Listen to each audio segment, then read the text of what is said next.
all the evidence shows that you deliberately... Yeah, okay. Yeah. I know the words were that you deliberately were hawking up... Bullshit. I didn't hawk up no saliva, okay? That's bullshit.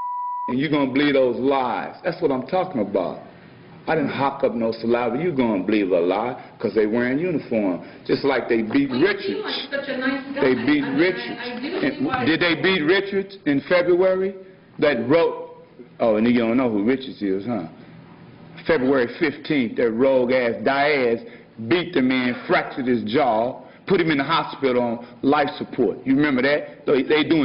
He's doing such a good job, isn't he? Diaz, wearing a uniform, right? Rogue deputy. Look at me. It's like Eagleton. You ain't got to scream at me.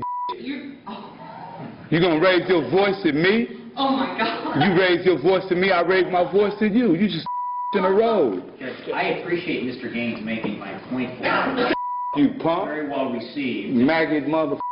And I don't think I have to take insults from... I know. You. Use a. He's a tough guy now. Use a.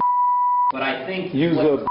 And you'll be a after I get sentenced, punk. I think Mr. Gaines has forfeited to me. I'm ready to go. I was ready to go. You punk. I'm talking. Courtroom. Take out of the courtroom. He's a maggot. Yeah, you're a tough guy. He's a maggot, punk. You should have died when you was a baby. Yeah. Maggot. Anytime, Mr. Gaines. Shut up, punk. He's a maggot. You should have died when you was a baby. Stillborn. Oh my.